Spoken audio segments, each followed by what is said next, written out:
Is it worth joining a gym?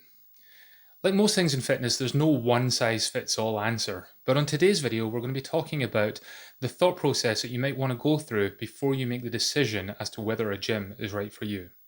So let's pull up a chair and talk it through.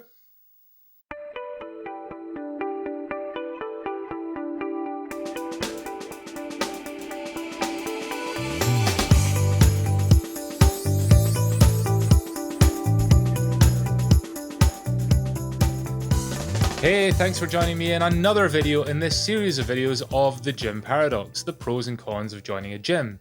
If this is your first time on the channel, these are a series of videos that have been created to accompany an original piece of content that was put up on DCSfit.com, which covers all the topics ranging through all these videos. And we've broken down the topic headings into a series of little videos so that we can expand on them a little bit more, talk about them in more detail, and save you a lot of reading. But if you do want to go and find that original piece of content, I will, as always, leave a link in the description down below, and you can go and check it out at your leisure. And while you're down there, as always, if I could ask if you could hit that thumbs up button, like the video, subscribe to the channel, and if you want to get notifications as soon as new videos come up, then hit that notification bell. Now, today's video is all about the topic of, is it worth joining a gym? Given the content that I put out in the previous videos, and there's been quite a lot of it, giving some of the more negative sides of joining a gym, or at least making you question why you might want to join a gym at this moment in time, you might be thinking, is it even worth it? And ultimately, that comes down to individual circumstances. So in this video, I want to have a look at the permutations that might sway you one way or the other.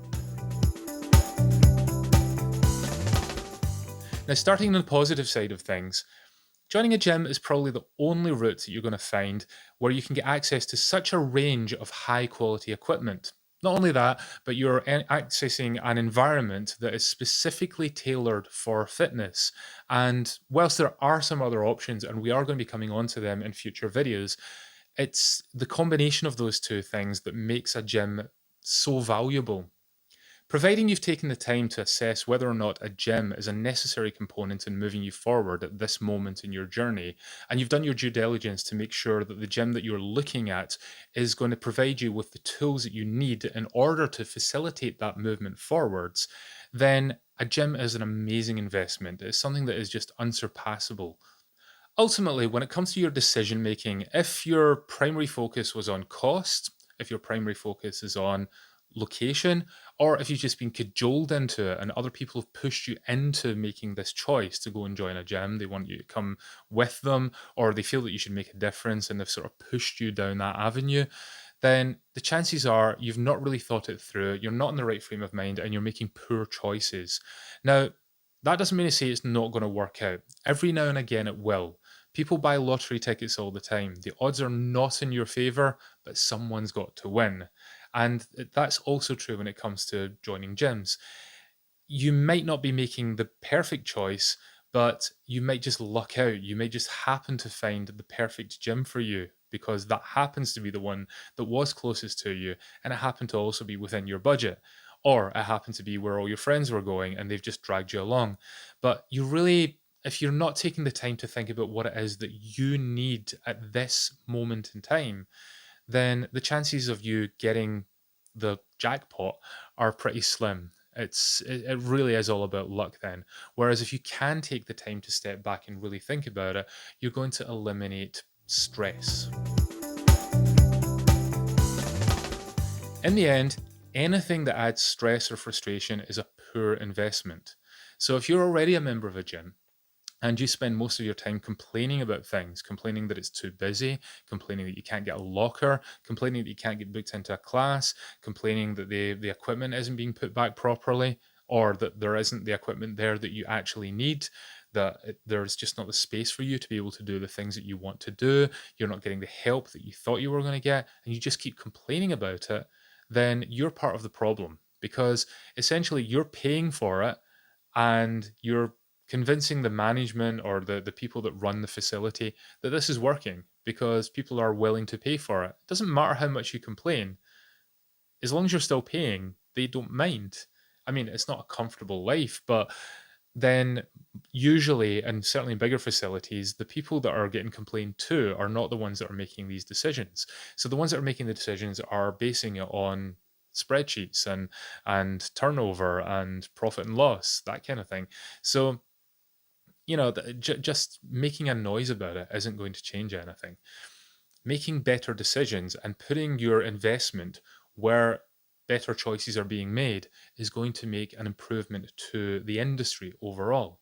That might mean that you're not investing in gyms, but it might mean that you are investing in gyms, but just the right ones for you. And I've spoke at length in some of the previous videos about budget gyms.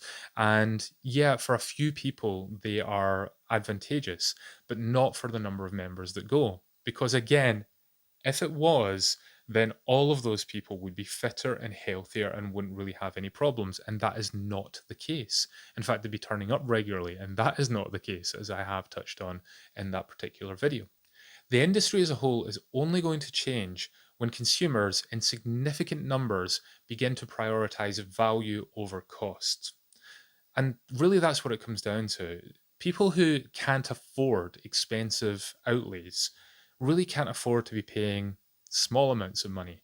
Because if you're paying small amounts of money, you're more likely to be just flushing it away. Finding something good to be able to invest in that is actually going to move you forward is way more valuable. You will waste less of your outgoings. So, really, people that are going to take the time to invest in what is important to them are going to move that thing forward. If you just start throwing money at things, it's not going to work out more often than not. And you might think you're special and that you're the one that it's going to work out for because you're so driven and you're desperately going to make this change. But really, if you're thinking that, why haven't you done it before now? The thing is that character traits don't change overnight. And so when you walk in, you might be driven right at this moment in time. But a few months down the line, when life starts to get in the way and more obstacles start to come in front of you, chances are you're going to get diverted and you're not going to start making those same commitments that you were making right at the beginning. In the end, the route to making a good decision is to take emotion out of it. Now, you need emotion in order to make positive decisions for yourself. Logic rarely plays a factor in that. When you make a logical decision, I really should be looking after myself. Chances are you're not going to follow through on it unless you have a true emotional connection to it. That's mostly showcased in people that have life altering circumstances hit them. Either they themselves have ended up in hospital or a near death experience, or they've found someone else that's very close to them have been in that same circumstance and now they're scared as a result of it. And that big emotional impact makes them really desperate to go and make these changes. And at that point, people don't start thinking about, well, what's the cheapest? They start thinking, this is the most important thing. My life and my health are so important. I'm going to find the right thing for me. And I will find a way to fund that by eliminating some of the other things in my life. Because, if you're sitting with Netflix and Sky Movies and Sky Sports and Disney Plus and Amazon Prime, and you've got all these things that are not really moving you forward, but then you're saying that you can't afford an expensive gym, chances are that an expensive gym is probably costing less than your subscription to all of these things. But you'll feel the sort of emotional resonance of being able to sit back and just watch movies or watch TV shows and those kind of things that you get joy out of in that moment. So trying to then convince yourself emotionally to spend money on something else, but give up these other things, it's probably not going to happen.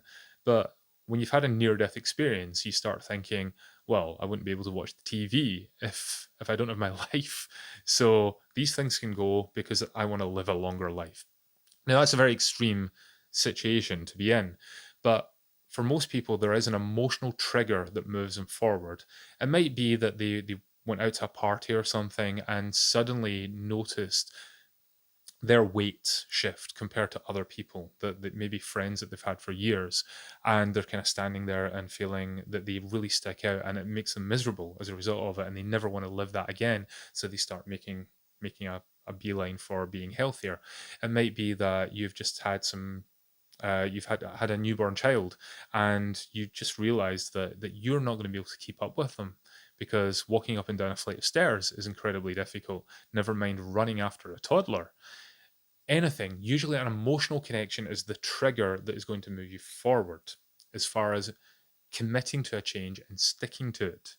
But when it comes to making decisions as to the nuts and bolts that are going to help you move forward, trying to take that emotion out of it and making logical decisions is always going to be better. So when it comes to choosing a gym, making a logical decision rather than an emotional one is going to move you forward. Because if you're making an emotional decision, you're going to emote towards the fact that somebody's asking you for money for something now, and you don't know what the results are going to be yet because you're buying into something that's completely new to you.